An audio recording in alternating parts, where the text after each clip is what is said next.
Pinagpawisan ng malamig si Qi Wenyuan. Nagulat siyang nagsabi kay Wu Xuanyi. Ito, paano nangyari ito? Kayang patayin ng isang saksak ng espada ang isang Supreme Realm Powerhouse. Tumingin siya kay Wang Yang nang may pagmamalaki at nagsabi. Sabi ko na, hindi pwedeng maging kalaban ng Master ang matandang Chu. Lubos na masaya si Tan Zhao. Ngumiti siya ng maliwanag at mahinang nagsabi.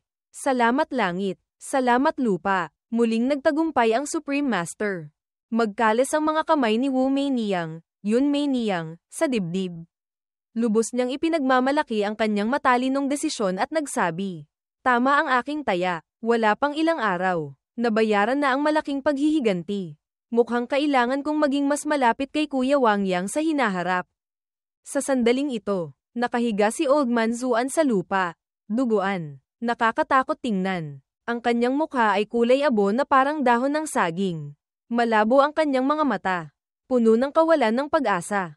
Nabulong niya. Ako, ano ba talaga ang nagawa kong mali at nalipol ang buong pamilya Chu sa isang gabi lang? Hawak ni Wang Yang ang espada at malamig na humirit. Mabait siyang sumagot para sa matandang lalaki. Ang mali ninyo ay nagalit kayo sa maling tao. Bigla, malakas siyang tumawa at nagsabi. Kahit na ang pamilya Chu ay mayroon ng ganitong kapahamakan sa kanilang tadhana. Pagkasabi nito, kumislap ang kanyang mga mata. Nagbabanta siya, ngunit kung papatayin mo ang Venerable One na ito, magagalit mo ang Heavenly Might. Si Wang Yang, ano ang kinatatakutan niya? Itinaas niya ang kanyang matalim na espada na kumikinang ng nakakasilaw. Malamig na nagpahayag, ang Heavenly Might, ako ang Heavenly Might, matandang lalaki, oras mo nang umalis. Tiningnan ni Old Man Zuan ang kanyang espada ng takot. Malakas siyang sumigaw. Cough cough. Ikaw, hindi ka ba talaga natatakot sa Saint? Bago pa matapos ang kanyang banta, mabilis na humugot siya ng isang napakagaling na saksak ng espada. Isang malakas na sigaw ng kawalan ng pag-asa ang umalingaw-ngaw. Pagkatapos nito, kinuha niya ang Human Emperor banner at sumigaw. Lumabas kayo. Ha ha ha. Matandang lalaki. Paano ko hahayaan na mamatay ka ng komportable? Dali, masunuryang pumasok ka sa Human Emperor banner at magtrabaho ka. At sa ganoon, hawak niya ang Human Emperor banner. Ngumisi siya ng masama, na ikinatakot ng System Spirit at pinagpawisan ito ng husto. Tinakpan niya ang bibig at sinabi, Wow, Master Host, ang pagtingin ninyo kapag nakangiti ay parang isang masamang amo. Dahan-daang umalis ang kaluluwa ni Old Man Zuan sa kanyang katawan at sinipsip ng Human Emperor banner. Hindi siya makapaniwala, sumigaw siya, Hindi, ayoko. Dahan-daang sinipsip ng Human Emperor banner ang kaluluwa niya hanggang sa maubos. Tanging isang kaunting maitim na Qi na lang ang natira. Itinaas ni Wang Yang ang kanyang long halberd sa harap niya. Pinagmamasdan ito. Nagtanong siya sa system. Hindi masama itong Azure Heaven halberd. Anong grade ba talaga ito? Masaya itong sumagot. Sinuri na ito ng aking system. Ito ay isang rare at hard to find top grade Saint grade long halberd. Mukhang hindi gusto ni Wang Yang ang armas na ito. Nagsalita siya. Ang long halberd ay mabigat at nakakaabala. Sige na lang. Gamitin ito para mapataas ang lakas ni Wu Xuanyi. Sa sandaling ito, isang misteryosong maitim na Qi ang lumabas mula sa likod niya. Narinig ng system ang kanyang sinabi at nalungkot. Walang kibo. Kasabay nito, ang agos ng Qi na iyon ay lalong lumakas. Nilikha nito ang isang malaking buhawi sa kalangitan. Malinaw na nakikita ng mga tao ang lahat. Nag-usap-usap sila. Nagbago na naman ang langit. Asawa, dali, lumabas at tingnan mo. May immortal. Patuloy na nag-anunsyo ang system. Babala. Nadetekta ang hindi kilalang energy fluctuations.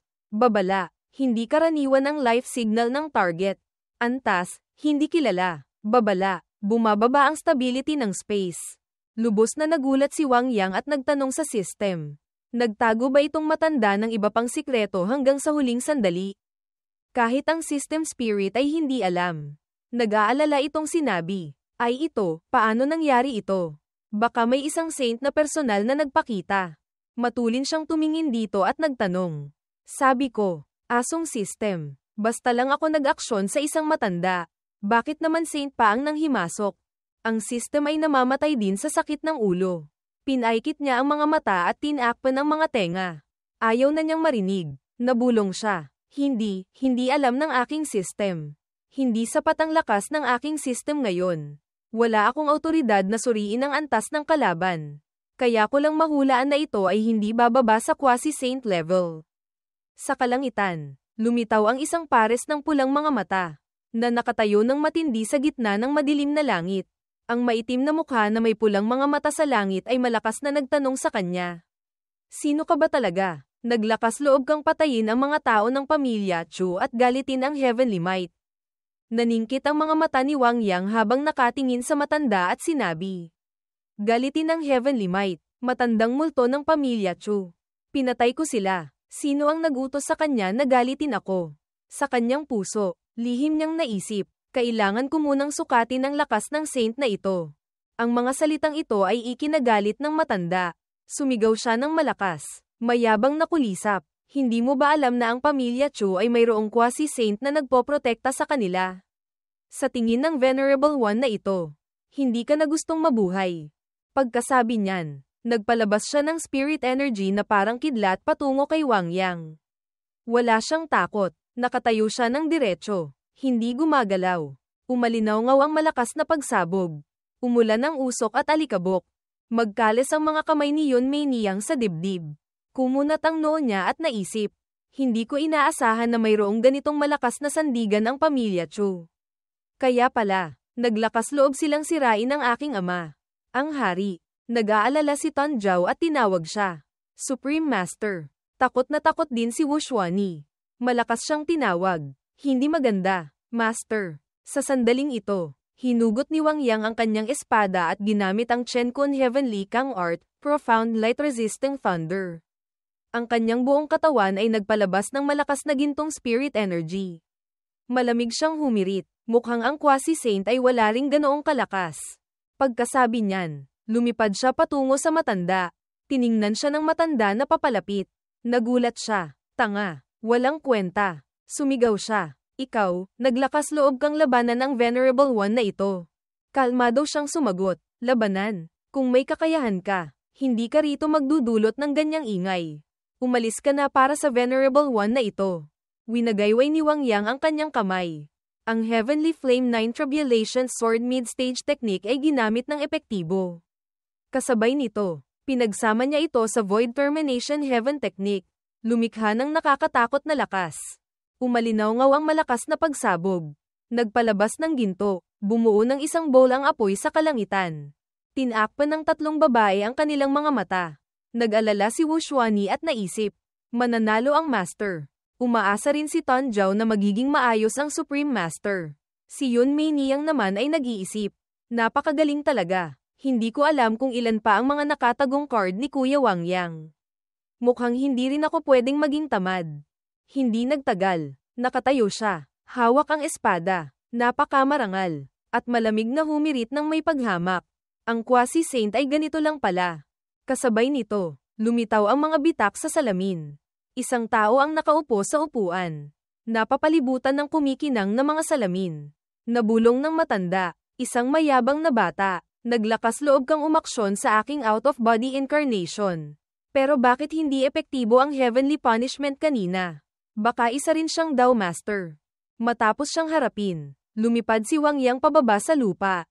Ang mga mamamayan ay matagal nang nakaluhod sa ibaba. Sabay-sabay silang nagsabi, salamat sa malaking kabutihan at birtod ng immortal. Hinding-hindi namin kayo malilimutan. Divine Immortal na may walang kapantay na kapangyarihan. Handang kaming magsilbi sa inyo habang buhay. Ang System Spirit, na nakangiti ng malaki, kumaway-kaway ang mga kamay at paa.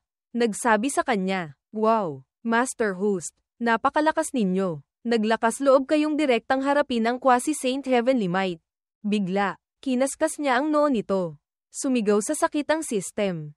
Master Host, kayo. Kalmado niya itong pinutol. Sa susunod, maging mas matalino ka. Sa isang matandang quasi-saint lang. Takot na takot ka na. Sa araw ding iyon, tinawag ni Yun Mei Niyang ang mga tao mula sa 4 na malalaking pamilya. Nagtanong ang isa, Yun Mei Niyang, bakit mo kami tinawag? Nakaluhod sa upuan. Diretso niyang sinabi, syempre, para lang turuan kayong 4 na malalaking pamilya kung paano mamuhay. Ang matandang asong iyon mula sa pamilya Chu ay pinatay na parang langgam. Ayaw ninyong sundin ang kanyang yapak. Hindi ba? Nang marinig iyon, namutla ang mga ulo ng 4 na malalaking pamilya sa galit. Isang matandang babae ang galit na sumigaw. Walang hiya, Yunmei Niyang. Hindi na ito ang panahon ng iyong ama. Huwag mong isipin na kaya mo kaming pilitin na sumuko. Nagpatuloy ang matandang lalaki sa tabi. Ang aming 4 na malalaking pamilya ay hindi mga tagalabas. Huwag mong isipin na dahil nalipol mo ang pamilya Chu, kaya mo nang maging mayabang dito. Nagpatuloy siya. Alam ko na ang inyong 4 na malalaking pamilya ay may malalim na background. Ngunit may kasabihan. Ang malakas na dragon ay hindi kayang apihin ang ahas sa kanyang teritoryo. Hanggat kinikilala ninyo si Wang Yang ng Great Sheng Dynasty bilang master ng Mystic Moon. Kaya kung tiyakin na ang inyong mga interes ay hindi masisira. Isang babaeng nakasuot ng berdeng damit ang tumayo at nagsabi, sige na, kung ganyan na ang sinabi mo. Hindi kami tutol sa pag-takeover ng Great Sheng Dynasty sa Mystic Moon. Lumabas si Yunmei Niyang patungo sa pintuan. Lumingon siya at sumagot, ang marunong umunawa ay siyang bayani. Naniniwala ako na ang inyong katapatan ay gagantihan ng karapat-dapat. Galit na sumigaw ang matandang babae. Bata, huwag mong basta-basta magpasya para sa amin. Hinding-hindi kami sisuko sa Wang Yang na iyan. Sumang-ayon ang matandang lalaki sa tabi. Oo nga. Ang Emperor ay may pangalan lamang ngunit walang kapangyarihan. Habang ang aming mga pamilya ang hindi nagbabago. Sandali siyang tumigil. Pagkatapos ay ipinaliwanag sa babaeng nakasuot ng berdeng damit. Itong Wang Yang na ito ay malakas at sinusuportahan siya ng mga mamamayan ng kapital. Mas mabuti pang maghintay tayo at tingnan ang sitwasyon. Hindi pa huli ang lahat para palitan siya kapag nasuri na natin ang kanyang pinanggalingan. Ngumiti ang babaeng nakasuot ng berdeng damit at sumagot. May punto ka. Hintayin na lang natin at obserbahan. Kasabay nito, sa Great Sheng Imperial Palace, si Ye Qingcheng ay nagbabasa ng mga memorial ngunit hindi makapag-focus. Nawawala sa sarili. Naisip niya, lahat ng mga memorial na ito ay walang kwentang bagay. Hindi ba natatakot ang mga tao sa ibaba na hindi pa ako sapat na abala? Hindi ko rin alam kung paano ang pag-usad ng husband sa kabilang panig. Araw-araw siyang nananalo. Siguro malapit na siyang umabot sa royal capital ng Mystic Moon. Hindi ba? Bigla, isang babae ang pumasok at nagulat. Your Majesty, balita ng tagumpay mula sa frontline. Nang marinig iyon, tuwang-tuwa si Ye Qingcheng at agad na tumayo. Ngumiti siya at nagsabi, ano? Muling nagtagumpay ang husband. Dali, ibigay mo ang sulat ng balita. Lubos siyang masaya. Nasira ang royal capital. Nalipol ang pamilya Chu. Ang babae ay nagkalas ng kamay at yumuko. Nagbati kay Ye Qingcheng. Congratulate, Your Majesty, sa pagiging asawa ng King Consort. Pinalakas ninyo ang Great Sheng. Sa sandaling ito, nakalubog pa rin siya sa tuwa ng tagumpay ni Wang Yang. Gaya ng inaasahan sa husband. Siya ay isang henyo. Hindi ako nagkamali sa pagpili sa kanya. Pagkatapos nito, tinupi niya ang sulat at nagutos. Ipasa ang utos ng ako. Agad na umalis. Gusto kong personal na pumunta sa royal capital ng Mystic Moon upang batiin ang King Consort Wang Yang sa kanyang tagumpay sa National Annihilation. Sumagot ang babae, yes, Your Majesty. Sa Mystic Moon Royal Capital Square, si Wang Yang, kasama si Wu Xuanyi at si Yunmei Niyang, ay lumabas upang salubungin si Ye Qingcheng. Si Yunmei Niyang ay lubos na ayaw. Talaga namang pinapalabas ako para salubungin ang bisita. Nakakainis talaga. Si Wu Xuanyi ay napaka-curious. Bakit hindi pa siya dumating? Dapat na rin sigurong palitan ng babaeng master ang kanyang karwahe. Si Wang Yang naman ay mas nag-aalala para sa kanyang asawa. Higit 1 buwan na kaming hindi nagkita. Empress na asawa. Baka pamayat na siya. Nasa tapat niya ngayon ang isang grupo ng mga sundalo na nakalinya ng tuwid. Sinusundan ni Wang Yang ang liwanag na nagmumula sa karwahe ni Ye Qingcheng. Ang kanyang mga mata ay nagniningning na parang 2 ilaw ng sasakyan, na nagpapakita ng sukdulang tuwa at kagalakan. Masaya siyang nagsalita. Sa wakas, dumating na rin ang Empress. Sa tulong ni Wang Yang, bumaba sa karwahe si Ye Qingcheng. Si Wu Xuanyi kasama ang mga sundalo ay lumuhad sa kanya. Pagpupugay, Your Majesty. Nang makita si Yunmei Niyang, nagseselo si Ye Qingcheng. Nangaasar siyang nagsalita, ay, Mabuti at dumating ka. Akala ko, si MS, yun ay nagbuwis na ng buhay para sa bansa. Direktang tiningnan ni Yun Mei Niyang ang kanyang mga mata. Kalmado siyang nagsabi, dahil sa biyaya ng aking nakababatang kapatid, sister. Halos walang kahirap-hirap na nakuha ko ang buong Chu Kingdom. Agad namang sumagot si Ye Ching-cheng. Tama ka. Hindi ko rin akalain na ang husband ay magiging ganito ka-divine at magaling. Magkalis ang mga kamay ni Yun Mei Niyang sa bewang. Mapagmataas siyang nangantya. Magaling talaga ang pagkakasal. Kahanga-hanga iyan. Gusto ko rin sanang makisama. Nakatayo sa pagitan ng dalawang babae na puno ng tensyon ay si Wang Yang. Nalubos na hindi komportable. Kinamot niya ang ulo at pilit na ngumiti. Nakakainis talaga. Huwag kayong mag-away dito mismo. Ha? Ilang sandali pagkaraan. Ang tatlo ay nakaupo na sa hapagkainan. Nagsalita si Yun Mei Niyang. Sa pagkakataong ito, sa paglipol ko sa pamilya Chu, malaki ang naging ambag ko. Ano man ang mangyari, dapat magbigay ng reward ang aking nakababatang kapatid, sister. Hindi ba? Hindi papayag si Ye Ching-cheng na mapunta sa mas mahinang posisyon. Agad siyang sumagot, sabihin mo na lang kung ano ang presyo mo. Hindi rin naman ako masama at walang puso. Hawak ni Wang Yang ang kanyang wine glass. Ang lahat ng kanyang pandama ay sabik na sabik sa magandang eksena. Oo, kawili-wili. Mukhang may magandang palabas na mapapanood ngayon. At pagkatapos, direkta sa punto si Yun Mei Niyang. Nagtanong siya, maaari mo bang hayaan ang inyong abang lingkod na pagsilbihan ng King Consort Wang Yang? Hindi nag-aksaya si Ye Ching-cheng ng isang segundo sa pag-iisip at direkta siyang tumanggi. Talagang hindi. Ang husband ay akin. Hindi siya isang tao na pwede mong pagka-interesen. Nang marinig iyon, labis siyang nagalit at nagsalita. Ye Ching-cheng, huwag kang magpakipot, kung hindi dahil sa tahimik na pagsisikap ng inyong abang lingkod sa likod. Paano ka madaling makukuha ang Mystic Moon Royal Capital? Mabilis siyang nagbigay ng kanyang rason. Ang ambag ay ambag, ngunit ang bagay na magkasama ang isang asawa ay hindi maaaring pag-usapan. Si Wang Yang, nakasuporta ang kanyang baba, pinapanood niya ang dalawang babae na nag-aaway. Lihim niya silang pinalalakas ang loob. Mag-away kayo, mag-away kayo. Pagkatapos ng away, bigyan ko ng tig-isang candy. Nang makita na ganoon siya kagalit, sinubukan ni Yun Mei Niyang na gumamit ng magandang salita upang makumbinsi. Sister, huwag kang magalit ng ganito. Tayong dalawa, pwede tayong umayon. Hindi ba? Tulungan ng inyong abang lingkod ang Great Sheng na mag-merge sa Mystic Moon. Ikaw ay Empress pa rin sa taas.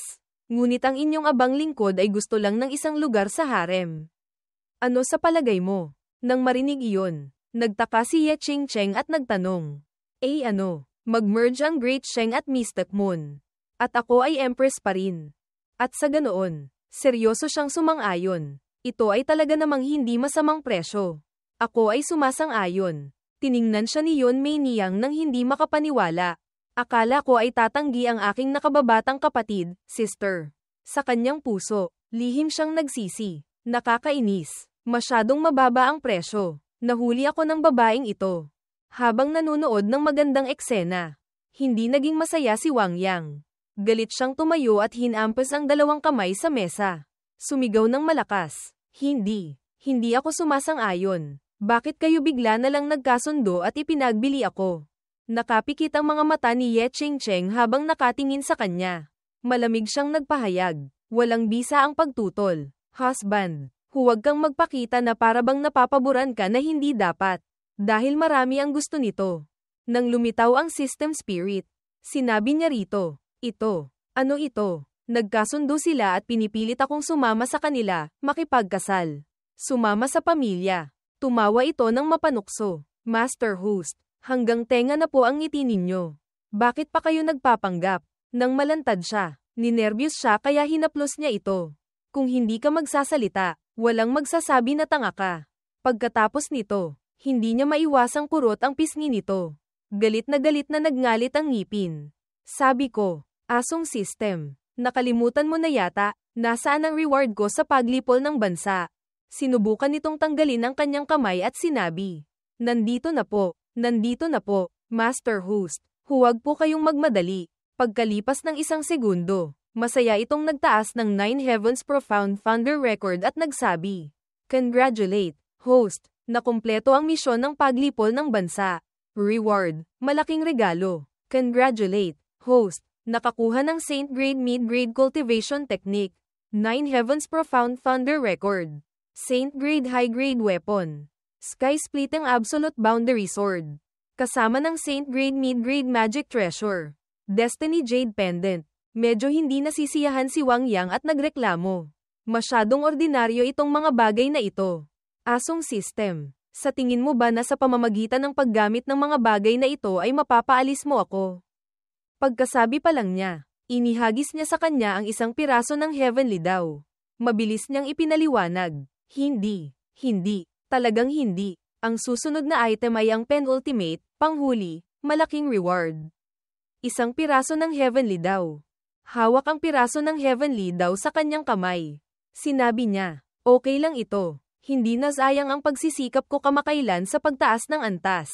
Bigla, lumitaw si Wushwani at si Tan Zhao sa magkabilang panig niya. Nagsalita si Wushwani, "Master, nandito pala kayo." Mahina si Tan Zhao, "Supreme Master, sa wakas ay natagpuan na rin po namin kayo." Medyo naiinip siya at tinanong sila, "Ha, bakit kayo narito?" Sumagot si Tan Zhao, "Her Majesty ay nag-utos sa akin na hanapin kayo para mag-meeting. Nabalitaan ko na dumating na ang mga representante ng malalaking pamilya sa Mystic Moon Kingdom." Naiinip na ipinikit ni Wang Yang ang kanyang mga mata. Direkta siyang tumanggi ng walang pag-aalinlangan. Hindi pupunta. Ayaw ko sa mga meeting. Kahit na nakaupo lang ako doon bilang isang lucky charm. Hindi rin pwede." Tumawa ang system sa kanya. "Hehe, Master Host, hindi ba't sa kasalukuyan? Iyan ang inyong papel." Muli niyang pinatunayan na imposibleng mag-meeting. At kailanman ay hindi. Hindi siya pinilit ni Wushwani. Nagtanong siya, "Kung ganoon, Master, saan kayo pupunta?" Tiningnan niya ang dalawang babae at sumagot, "Tan Zhao, Wushwani, samahan ninyo ang Venerable One na ito sa pamamasyal sa lungsod. Lagi na lang tayo sa palasyo." Nang marinig iyon, tuwang-tuwa ang dalawang babae. Ngumiti si Wushwani at sinabi sa kanya, "Napakagaling. Sa wakas ay makakagala na rin." Dahan-daang tumango si Tan Zhao. "Okay, susunod po ako, Supreme Master." Kasabay nito, sa malaking bulwagan ng Royal Palace, labis na hindi nasisiyahan ang mga representante ng mga pamilya sa kawalan ni Wang Yang. Sinabi nila sa isa't isa, "Ha, hindi ba sinabi na bumalik na ang King Consort Wang Yang? Daan-daang bagay ang kailangan gawin." Sabi ng isang tao. Ipinagtatanggol siya. Baka busy lang siya. Tutol ang isa. Kahit gaano pa ka-busy, dapat dumating man lang siya sandali. Gusto namin siyang makita. Kumunat ang noo ni Yun Mei Niyang habang nakatingin kay Ye Ching-cheng. Sabi ko, "Nakababatang kapatid, sister, bakit hindi pa dumating ang husband?" Galit din siya. Magkalas ang mga kamay ni Ye Ching-cheng sa dibdib. Malamig siyang nagsabi, "Ilang beses ko na bang sinabi? Sa formal na okasyon, dapat tawagin siya sa kanyang titulo." Nang marinig iyon, nalaman ni Yun Mei Niyang na medyo lumagpas siya sa limitasyon. Mabilis niyang inamin ang kanyang pagkakamali. "Ay, hindi po sinasadya ng inyong abang lingkod kanina. Patawarin ninyo po ako, Your Majesty, kung hindi darating ang husband. Paano na ang meeting na ito?" Sumagot siya, "Okay lang. Magpatuloy ang meeting tulad ng dati." Habang nagaganap ang meeting, dinala ni Wang Yang ang dalawang babae sa pamamasyal sa lungsod. Sa mga kalsada, umalingaw-ngaw ang mga boses ng nagbebenta ng mga candied fruit. Sariwang candied fruit, dali, bili na. Superb cotton candy. Kung hindi matamis, walang bayad. Sa sandaling ito, excited na tumakbo si Tan Zhao sa isang stall. Nagulat siyang nagsalita, "Wow, ang cute ng fox mask na ito." Ngumiti ang may-ari ng stall at nagpakilala, "Miss, magaling ang mata ninyo. 15 copper coins lang po ito." Lumitaw si Wang Yang sa tabi niya. Nagpahayag siya, 15 coins. Bibili ko ang buong stall mo. 100 taels. Ang may-ari ng stall, na parang hindi makapaniwala sa kanyang narinig. Nabulong niya, "Ay 100 taels. Guest, kayo talaga ang aking dakilang benefactor." Masayang naisip ni Tan Zhao. Napakagaling. Ito ay binili para sa akin ng Supreme Master. Kailangan ko itong ingatan ng mabuti. Pagkatapos mamili, sinabi niya sa kanya, "Tara na, tingnan natin ang ibang lugar." Sa harap ng tatlo ay isang malaking pulutong. Curious na itinuro ni Wu Xuanyi ang kabilang direksyon. Sinabi niya sa kanya, "Master, maingay sa unahan. Nakaharang pa sa daan." Sinabi niya sa dalawang babae na umikot na lang sila. Huwag nang makisali sa mga usaping ito. Bigla, nagpakita ang sistem ng abiso. Na ikinagulat niya. Sa screen ay may text na nagsasabing, may lumitaw na Child of Destiny sa harap. Pakiusap, tanggapin siya bilang disciple sa lalong madaling panahon. Inihagis ni Wang Yang ang isang singsing na jade. Yumuko siya at sinabi, "Child of Destiny, talagang naghahanap ako ng matutulugan at may nagbigay ng unan. Dapat din pala akong kumuha ng ilang magagaling na binhi, talents, sa sect." Pinuri siya ng system ng may pambabola. Master Host, napakatalino ninyo. Ang pagtanggap sa Child of Destiny bilang disciple ay magbibigay ng karagdagang reward. Pinayuhan niya ito. Huwag kang masyadong mayabang. Una, humble muna tayo at manood ng palabas. Masayang tumawa ang system spirit at sumagot. Napakagaling. Manunood ng palabas. Manunood ng palabas. Isang babae ang tumuro sa matandang lalaki at nagalit na nagsalita. Kayo mga masasamang alipin. Talagang inaapi ninyo ang mga tao. Hinahaplos niya ang kanyang balbas at nagsabi, "Ito ang kagustuhan ng Old Master. Kung hindi ka nasisiyahan, kailangan mong tiisin." Hindi napigilan ng babae ang kanyang sarili at sumagot, Ako ang master ng Lin Manor. Sa anong karapatan ninyo inagaw ang aking bahay?" Pagkasabi pa lang niya, isang lalaki na nakasuot ng pulang damit ang lumapit at sinabi sa kanya, "Sa anong karapatan? Dahil sa sandaling malapit nang mamatay ang iyong ama. Ipinagkatiwala niya ang Lin Manor sa akin. Ngayon, ang Lin Manor, itaas man o ibaba, ay aking pasya." Paanong maniniwala ang babae sa sinabi niya? Malakas siyang sumigaw. Ikaw ay nagsisinungaling. Hindi gagawin ng aking ama iyan." Sa sandaling ito, nagbulungan ang mga tao sa paligid. Ang second Master Lin na ito ay masyado ring malupit. Inagaw lahat ng ari-arian. Hindi pa sapat, pinalayas pa ang kanyang pamangkin. Napakalamig ng mundo. Sino ang nagsabi na ang second Master Lin ay mayroong malaking opisyal na nakakapit? Ang mga salitang ito ay nagpaisip kay Wang Yang tungkol sa pag-agaw ng ari-arian. Bakit parang pamilyar ang script na ito? Sa sandaling ito, si Xiao Wu ay dumating kasama ang kanyang mga sakop. Agad na nagbigay daan ang dalawang sakop niya. Malakas silang sumigaw. "Umalis na kayo! Umalis na kayo! Huwag niyong harangan ang daan." Nakilala sila ng mga tao sa gilid ng daan. Lubos silang curious. Baka gusto niyang tulungan si Lin Qingqing. Ay ito, hindi ba ito ang manugang ng pamilya Lin? Si Xiao Wu ng pamilya Xiao. Nang makita siya, ang babae ay parang nakahanap ng sandigan. Tumakbo siya at niyakap siya. Masaya siyang sinabi, "Kuya Wu, sa wakas ay dumating ka na. Ang aking second uncle ay hindi lamang inagaw ang Lin Manor. Pinalayas niya rin ako sa pamilya Lin. Kailangan mo akong tulungan." Hindi tulad ng kanyang inaasahan. Itinaboy niya siya at itinulak siya pababa. Malamig siyang sumigaw. "Bitawan mo ako. Ikaw na mahirap. Huwag mo akong hawakan."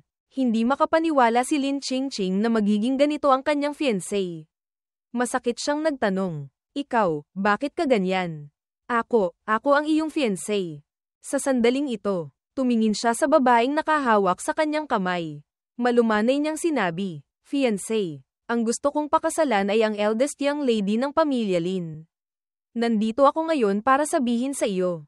Ang ating kasunduan sa kasal ay kanselado." Ang babaeng iyon ay nagpakita pa ng paghamak sa kanya. Kahit na siya ang nagnakaw ng lahat sa kanya. At may mukha pa siyang asarin siya. "Elder sister, sa simula pa lang, si Young Master Xiao ay tumingin na sa akin. Tanggapin mo na ang iyong tadhana. Huwag mo na sarilihin ang kahihiyan." Sa sandaling ito, wala nang makapagpapaniwala sa kanya kung anong uri ng tao ang kanyang fiancé. Galit siyang sumigaw, "Ang galing ninyo. Kaya pala, matagal na kayong nagkasundo. Kayo, ang dalawang walang hiya na ito. Hindi kayo mamamatay ng mapayapa." Nagutos ang second uncle ni Lin Qingqing sa kanyang mga sakop. "Tao, palayasin itong baliw na babae na ito." Nasaksihan mula simula hanggang katapusan. Tinakpan ni Wang Yang ang kanyang mukha dahil sa punit na script na ito. Pati na rin ang eksena ng pagkansela ng kasal. Napakabaho ng script na ito. Hindi napigilan ng mga sakop ng pamilya Xiao ang kanilang paghanga. Ang second old manlin na ito ay masyado ring walang puso. Nang lumitaw si Wu Xuanyi sa harap ni Lin Qingqing, ginamit niya ang spirit energy upang talunin ang mga alipin. Tinuro siya ng lalaking nakasuot ng pulang damit at malakas na sumigaw. Walang respeto. Masyado kayong matapang. Naglakas loob kayong manghimasok sa usapin ng aking pamilya Lin. Malamig na nagpahayag si Wang Yang. Wala akong ibang kakayahan. Tanging malaking tapang lang. Nag-aalala si Lin Qingqing at sinabi, Kuya, huwag ninyong hayaang masangkot kayo dahil sa aking problema. Dali, umalis na kayo rito. Sumigaw siya. Sugod para sa akin. Diretsuhin ninyo at putulin ang mga paa ng aso nitong lalaking ito. Nang marinig ang kanyang utos, sumugod ang butler upang umatake sa kanya. Malamig si Wang Yang na tumingin sa kanya na parang isang patay na tao. Nabulong niya. Isang maliit na langgam na hindi alam ang kanyang lugar.